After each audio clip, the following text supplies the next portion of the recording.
c'est presque du direct. C'est la revue de presque de Nicolas Canteloup, le best-of.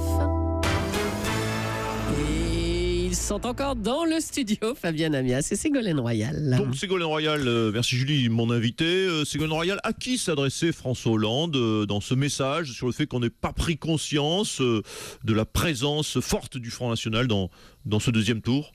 Écoutez, François, Oh non. François, vous savez, il s'adresse à tout le monde, à vous, à moi, à chacun de ceux qui écoutent, mais vous le savez, personne ne l'entend aujourd'hui, François, depuis longtemps. Alors, autre question, Ségolène Royal, Emmanuel Macron n'a peut-être pas mesuré, à travers d'ailleurs on l'a vu dans son discours, le soir du premier tour, l'importance du Front National, il n'a pas pris conscience, c'est ce qu'on lui a reproché. Vous savez, Monsieur Nomios. En France, c'est typique, on n'est jamais content. Regardez les réactions à l'international, la bourse qui monte, des réactions très positives de la première place de Emmanuel Macron. Mais en France, on n'est jamais content.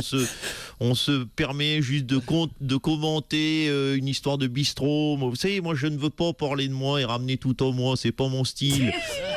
Mais moi, en 2007, on me critiquait tous les jours pendant ma campagne en 2007. On m'a flingué sur ma coiffure, sur la façon dont je m'habillais, sur mes foulards multicouleurs, très, très saillants, sur ce que j'ai dit, ce que je n'ai pas dit. On m'a saccagé ma campagne en 2007, souvenez-vous? Oui, tout à fait. Alors, Emmanuel Macron aurait plutôt une tendance à pouvoir gouverner au centre droit. Est-ce qu'il faut remettre l'église au milieu du village ou est-ce qu'on peut ouvrir vers le centre droit? Et je n'aime pas parler de moi, monsieur Normios. Mais souvenez-vous, en 2007, moi aussi j'avais déjà ouvert le jeu, j'étais précurseur là-dessus, j'avais fait, souvenez-vous de la main tendue au bonnet de peau, Eh bien, Emmanuel Macron, quelque part, m'a piqué mon concept. Alors, cette main tendue au centre droit pourrait-elle être une main tendue aussi à la droite de façon plus générale, puisqu'on l'a entendu, Bruno Le Maire ne serait pas contre de gouverner avec un Emmanuel Macron? Écoutez, je n'aime pas parler de moi. Mais souvenez-vous, lorsque j'ai fait la transition la loi sur la transition énergétique, je suis allé chercher des soutiens au centre, mais aussi à droite. J'avais besoin de cela. Il faut savoir rassembler dans la vie. Merci Ségolène Royal. Voilà, on n'a pas trop parlé de vous, on a parlé d'Emmanuel Macron.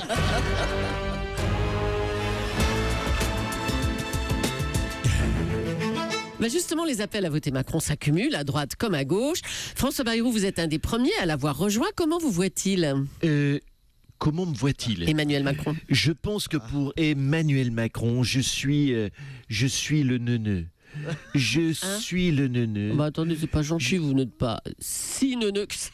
Non mais attendez, j'ai pas fini. Je suis le nœud du problème. Vous voulez dire comment? Non, Comment connasse. D'accord. C'est pas c'est pour le neuneu. Voilà. Comment mélanger droite et gauche dans son gouvernement? Avec vous seriez un Premier ministre parfait, non? Malheureusement non.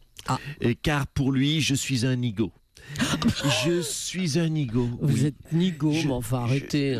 Oui, je suis nigo, ni gauche ni droite. Vous êtes pénible à me couper tout le temps. Je peux pas développer mes idées. Allez, à bientôt, François Bayrou. Le monde entier a les yeux tournés vers la France et son élection présidentielle. Angela Merkel, bonjour. Bonjour. Alors, entre Marine Le Pen... Il y a si longtemps. Oui, il y a longtemps. Entre Marine Le Pen et Emmanuel Macron, vous avez choisi très vite. J'avais le choix entre le candidat à dos à boutons et la candidate qui me donne des boutons. Et j'aime mieux voir les boutons sur la tranche des autres. Alors, Martin Schulz s'est exprimé en faveur d'Emmanuel Macron. Personne n'a choisi Marine Le Pen chez vous. C'est vrai qu'en Allemagne, personne n'a choisi Macron. C'est bizarre. Marine?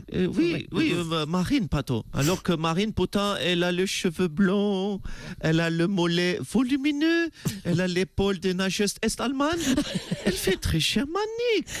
Mais elle arrive un peu à la bourre de 60 ans. C'est plus la mode, l'extrême droite chez nous. Voilà, Wiedersehen, les Französisch. Auf Wiedersehen, Madame Merkel.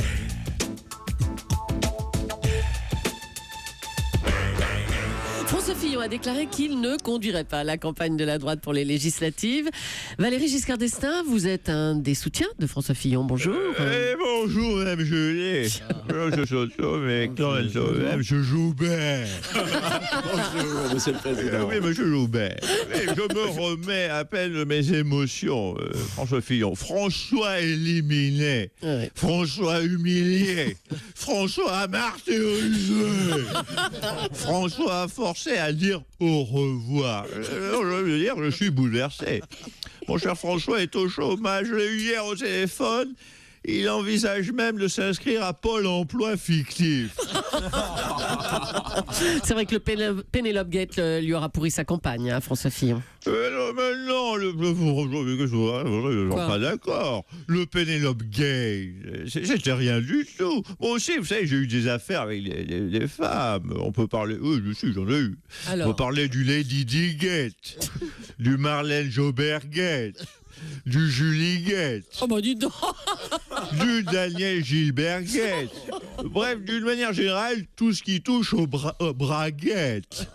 Oh non, tout ça pour J'ai ça. réussi à la Oh faire, bah dis celle-là. donc, vraiment. Oh non. Un peu non, savonné, non, mais je non. l'ai fait tout de même. Nicolas Canteloup, best-of, que vous retrouverez évidemment dès demain à 8h40 sur Europe 1.